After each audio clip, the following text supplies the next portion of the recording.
Welcome dear students, welcome you all.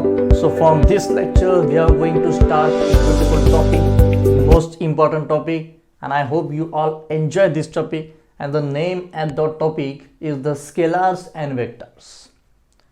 Okay? भाई ये topic की इतनी तारीफ की, आप बोलेंगे सर ऐसा क्या है इस टॉपिक में, ठीक है। सो आज के लेक्चर से हम लोग एक नया टॉपिक शुरू करने जा रहे हैं जिसका नाम होगा स्केलार्स एंड वेक्टर्स। स्केलार्स and vectors. अब ये स्केलार्स एंड वेक्टर्स एग्जैक्टली होगा क्या? देखिए बच्चों, सबसे पहला टॉपिक हम लोगों ने देखा जिसका नाम था फिजिकल वर्ल्ड। उसमें हम लोगों ने देखा कि फिजिक्स मतलब क्या होता है, फिजिक्स के डिफरेंट ब्रांचेस क्या होते हैं, ये सारी चीजें हम लोगों ने देख ली थी, ठीक है। उसके बाद में हमने एक महत्वपूर्ण टॉपिक शुरू किया था। The name of the topic was units and measurement. हम लोगों ने यूनिट्स एंड मेजरमेंट के बारे में पढ़ा, उसमें भी हमने बहुत सारे न्यूमेरिकल्स किए, काफी चीजें देखी। तो ये वाला टॉपिक रहेगा स्केलर्स एंड वेक्टर्स। ये टॉपिक आपको पूरे फिजिक्स में यानी कि आप 11th में हो या 12th में हो, कुछ भी करो, आपको ये टॉपिक काफी इंपॉर्टेंट रहेगा। समझ में आया? ओके। या काफी बच्चों ने इसका नाम भी सुना होगा फाउंडेशन में, स्केलर्स एंड वेक्टर्स एग्जैक्टली होता क्या है क्या नहीं। तो हम लोग अभी ये नया टॉपिक शुरू कर देंगे, तो प्लीज अपनी बुक्स, नोटबुक, पेन क्या क्या है सारे निकाल लीजिए। ओके, और दिल थाम के बैठिए। Now we will move toward the scalars and vectors. तो देखिए बच्चों, होता क्या है, दो चीजें होती है। एक तो हमें सोचना पड़ता है मैग्नीट्यूड के बारे में, और दूसरे कंडीशन में हमें सोचना पड़ता है डायरेक्शन के बारे में, ठीक है। फिर से एक बार मैं रिपीट कर रहा हूं, एक तो होती है मैग्नीट्यूड और दूसरी होती है डायरेक्शन। अभी यहां पे एग्जैक्टली होता क्या है, स्केलर्स के बारे में तो आप लोगों को पता है, ठीक है। ये स्केलर क्वांटिटी एग्जैक्टली होती क्या है, स्केलर क्वांटिटी, और दूसरी एक होती है उसे हम लोग कहते हैं vector quantity. It is the quantity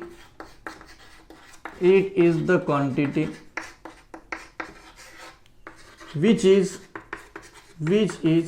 having only magnitude,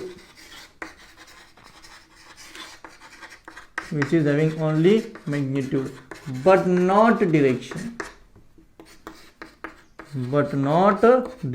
is known as the scalar quantity। इसे ओनली मैग्नीट्यूड होती है, बट इसे डायरेक्शन की बिल्कुल भी जरूरत नहीं पड़ती। मैग्नीट्यूड रहेगी, डायरेक्शन नहीं रहेगी। समझ में आप लोगों को?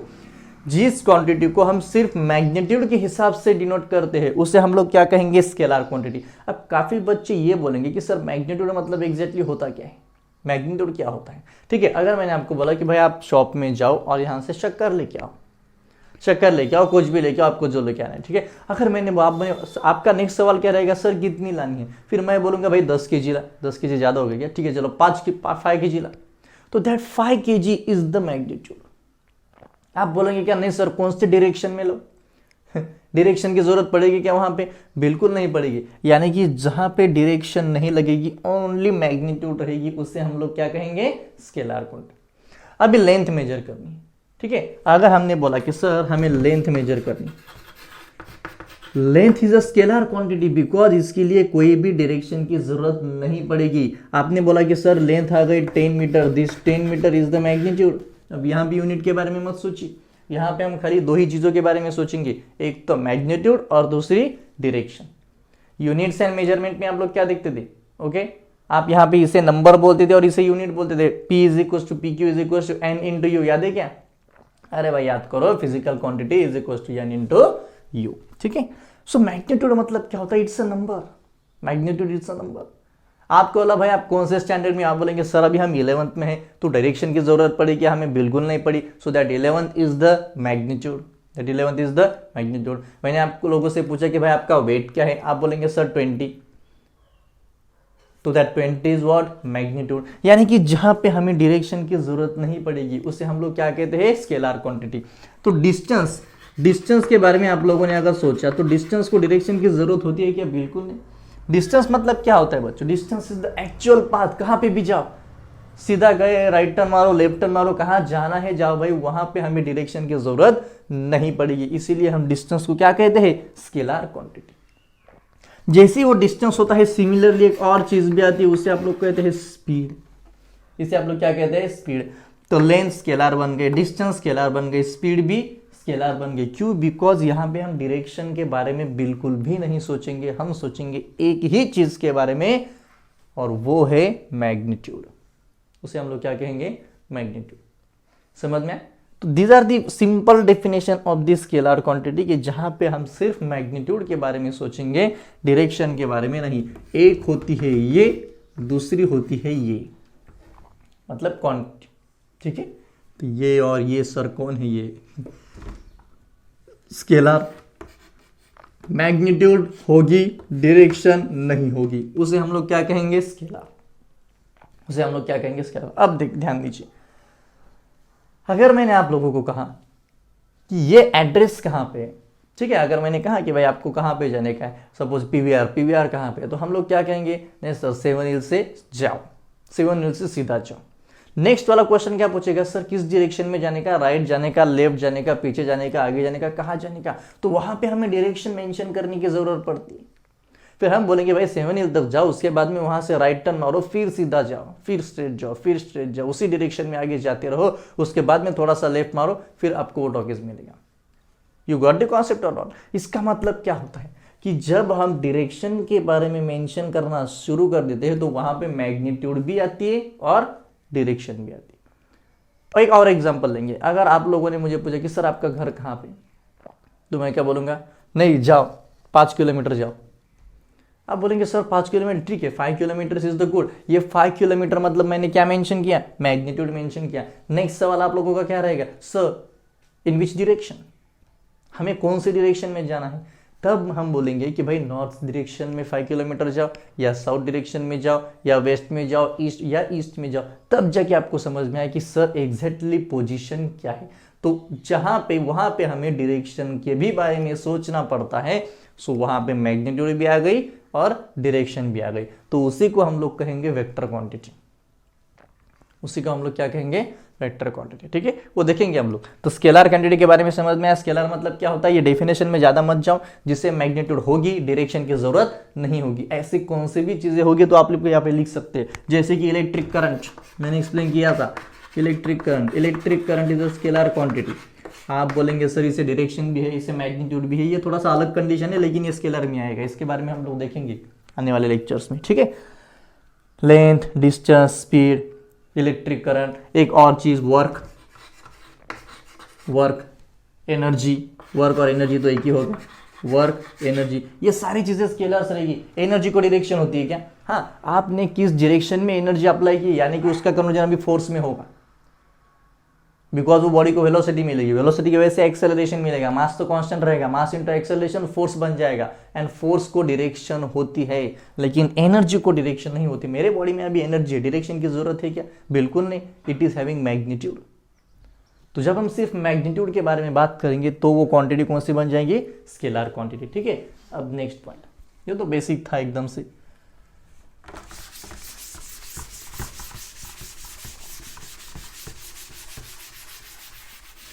अब देखिए नेक्स्ट, वेक्टर क्वांटिटी क्या होती है। अब यहां से तो टॉपिक शुरू हो जाएगा।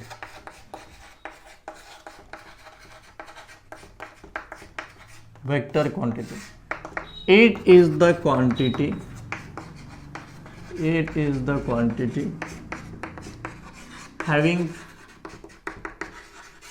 Both magnitude as well as direction.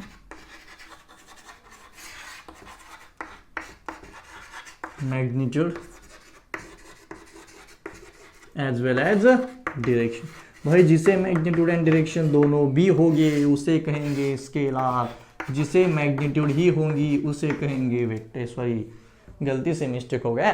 जिससे मैग्नीट्यूड ही होगी उसे स्केलर कहेंगे, जिसे मैग्नीट्यूड एंड डायरेक्शन दोनों भी होगा उसे वेक्टर कहेंगे। जैसे कि अभी हमने एक एग्जांपल देखा था। एग्जांपल अब हम लोग देखेंगे डिस्प्लेसमेंट का। डिस्प्लेसमेंट, तो चलिए डिस्प्लेसमेंट क्या है एग्जैक्टली? डिस्प्लेसमेंट को डायरेक्शन होती है क्या नहीं होती है? पहले बोलिए। बिल्कुल होती है। आपने देखा था अगर आप सीधे लाइन में चले गए, लीनियर लीनियर लीनियर लीनियर चले आगे आगे आगे आगे, डिस्टेंस एंड डिस्प्लेसमेंट दोनों इक्वल रहेंगे। कब तक? जब तक आप डायरेक्शन बदलेंगे नहीं तब तक। ये तो बच्चे मतलब छोटे थे तब पढ़ा था ना आप लोगों ने। whenever you are traveling in a straight line without changing the direction, distance is exactly equal to displacement. इसके बारे में डिटेल हम नेक्स्ट टॉपिक यानी कि काइनेमेटिक्स में देखेंगे, फिर भी एक बार रिवीजन कर लीजिए। जैसे ही हमने डायरेक्शन बदल दी, डिस्प्लेसमेंट कम हो गया, डिस्टेंस बढ़ेगा। क्यों डिस्टेंस बढ़ेगा भाई? डिस्टेंस को डायरेक्शन से लेना देना है ही नहीं, लेकिन डिस्प्लेसमेंट को अगर हमें पढ़ना है तो we have to think about the direction. हमें किसके बारे में सोचना पड़ेगा? डायरेक्शन के बारे में सोचना पड़ेगा। समझ में? तो displacement is a vector quantity. ठीक है, तो स्पीड अगर स्केलर होगी तो वेलोसिटी क्या होगी? Vector quantity. वेलोसिटी क्या होगी? Vector quantity. वेक्टर क्वांटिटी बोलते हैं एक्सेलरेशन, एक्सेलरेशन, उसके बाद में आएगा फोर्स, उसके बाद में क्या आएगा? फोर्स। तो डिस्प्लेसमेंट वेक्टर हो गई, वेलोसिटी वेक्टर हो गई, एक्सेलरेशन वेक्टर हो गई, फोर्स वेक्टर हो गई। समझ में? कोई दिक्कत? ओके, सो इस तरह से ये होती है। हमने बोला कि भाई ट्रेन की वेलोसिटी कितनी? ट्रेन की वेलोसिटी है 50 किलोमीटर पर आवर। क्यों? बिकॉज ट्रेन एक ही डायरेक्शन में बढ़ती है, उसको स्पीड भी होती है लेकिन साथ ही साथ डायरेक्शन भी होती है ना, तो इसीलिए हम बोलते हैं कि ट्रेन को वेलोसिटी होती है। और एक्सेलरेशन के लिए तो ऑब्वियसली आपको डायरेक्शन लगेगी ही लगेगी। तो जिसे सिर्फ मैग्नीट्यूड होगा वो स्केलर रहेगा, और जिसे मैग्नीट्यूड एंड डायरेक्शन लगेगा उसे हम वेक्टर क्वांटिटी कहेंगे। तो ठीक है सर, अब इस वेक्टर को रिप्रेजेंट कैसे करें? इस वेक्टर को रिप्रेजेंट कैसे करें? देखिए अभी एक बात ध्यान से देखिए, आपने कोई भी रोड पे जाते वक्त अगर आपने देखा इस तरह से ऐसे बोर्ड होता है ना, इस तरह से बोर्ड होता है, ऐसे इमेजिन कीजिए, वो ऐसे लिखते हैं वहां पे, for this particular institute turn this. कुछ कुछ इसमें होता है टर्न लाइक दिस, कुछ कुछ बोलते हैं इधर जाओ, कुछ कुछ बोलते हैं इधर जाओ, ऐसे एरो रहते हैं। अगर आपने रोड पे देखा, ये एरो क्यों रहते? It is for fashion purpose?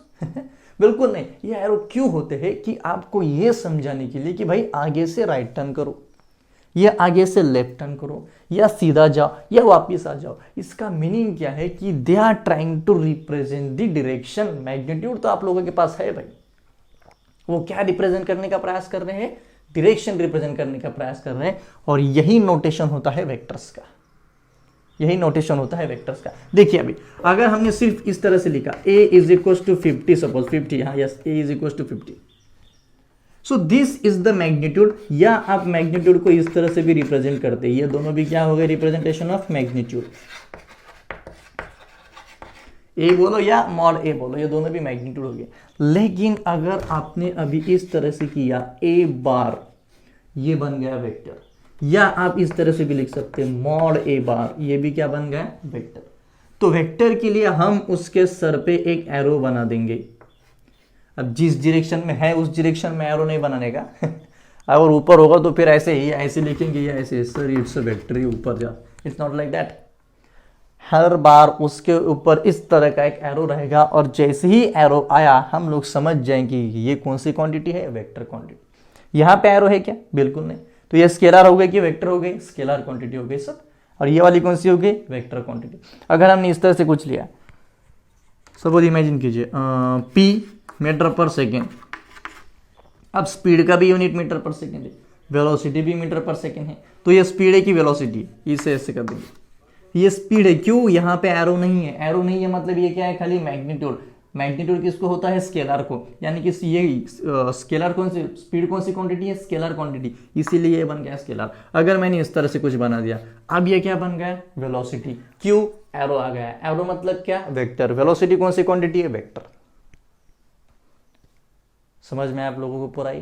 Okay, तो सिर्फ मैग्नीट्यूड इस तरह से डिनोट करते हैं, और जब भी हम उसके ऊपर एक एरो देते हैं, अब हर बार इस तरह से निकालने की जरूरत नहीं है। ये सपोज या ऐसे क्यू का या आराम से एरो निकालो, बिल्कुल नहीं। आप लोग सीधा ऐसे ही बोल सकते हैं, ये पी बार, ये एस बार डिस्प्लेसमेंट हो गया, ये हो गया वेलोसिटी वी बार, ये हो गया एक्सेलरेशन ए बार, ये हो गया फोर्स एफ बार। हम लोग सीधा इस तरह से डिनोट करेंगे। ये हर बार ऐसे एरो निकालना ही चाहिए, ऐसी कोई दिक्कत उसमें नहीं है, और ये कंपल्शन भी नहीं है। आप सीधा एक लाइन भी ऐसे मार सकते हैं, यानी कि खींच सकते हैं, सॉरी।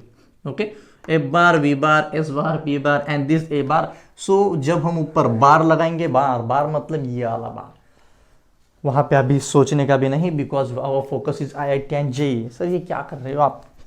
होता है भाई, क्या है? चल ए बार, ए बार, एफ बार, ए बार। सो ऊपर अगर लाइन ऐसे खींच दी तो उसे हम वेक्टर कहेंगे, अगर नहीं खींचे तो उसे हम स्केलर कहेंगे। ये सारा जो भी कंफ्यूजन था दूर हो गया।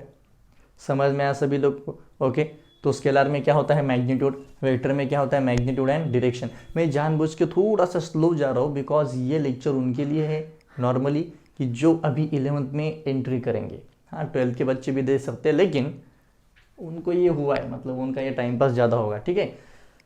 तो थोड़ा सा स्किप करके आगे देखिए। चल, स्केलर में मैग्नीट्यूड, वेक्टर में magnitude as well as direction. इसे हम डिनोट करने के लिए इस तरह से डिनोट करेंगे स्केलर्स को। वेक्टर को डिनोट करने के लिए आपको ऊपर एक बार लगाना पड़ेगा, समझ में। अगर आप देखिए टाइम क्या होता है, time is a scalar quantity, time is a scalar quantity, time vector quantity नहीं होती भाई। टाइम को डायरेक्शन होता है क्या। आपने बोला सर कितने बजे, मैं बोलूँगा ओके यस ये 7 बजे और ये डायरेक्शन में बजे, it's not possible. Time is a scalar quantity. Acceleration अगर आप लोग लिखना है तो a bar is equal to velocity v bar divided by t, इस तरह से नोटेशन होगा। अगर आपने ऐसा लिखा a is equal to v by t, तो no it's wrong because it's a vector quantity. You have to put this line और this arrow above that particular thing. अगर आपने वेलोसिटी लिखा, velocity is given by formula displacement upon time. हाँ लेकिन speed is a distance by time. ये mod सारे के सारे मॉड में आएंगे। यहाँ भी लिख सकते हो, इसे भी मॉड कर दो, इसे भी मॉड कर दो, इसे भी मॉड कर दो, ठीक है। तो ये नोटेशन याद रखिए वेक्टर के। तो चलिए बच्चों अभी एक नेक्स्ट वेक्टर देखेंगे। नेक्स्ट कौन सा है अभी, कोलिनियर।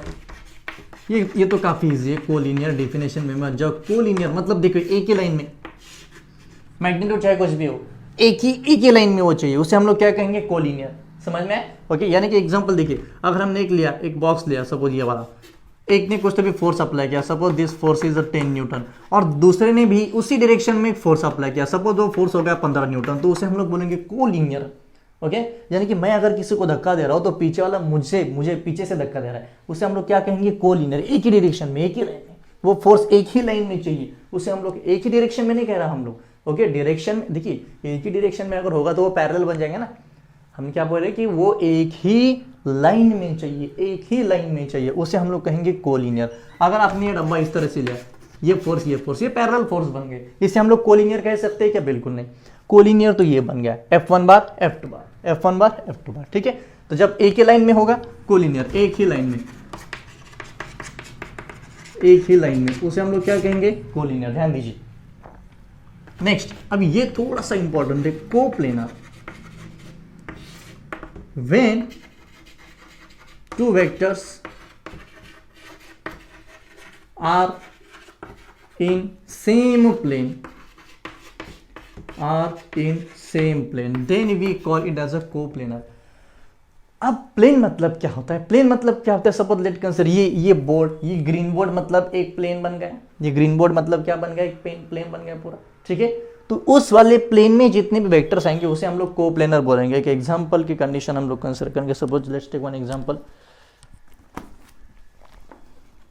ठीक है। चलिए देखिए, ये बुक अगर हमने कंसीडर किया तो this book is act as a one plane, ये पूरा का पूरा एक वन प्लेन होगा। ओके, अब एग्जांपल देखिए, अगर हमने इस तरह से यहाँ दो वेक्टर्स लिए, ओके, ये पिंक वाला एक वेक्टर और ये एक वाला वेक्टर, और अगर हमने ये प्लेन कंसीडर किया और दोनों को भी इस तरह से रख दिया, देखो दोनों भी एक ही प्लेन में आ गए ना अभी, both are in the same plane. अगर हमने उसे इस तरह से रख दिया, फिर से both are in the same plane, समझ में। अगर हमने इस तरह से रख दिया, both are in the same plane.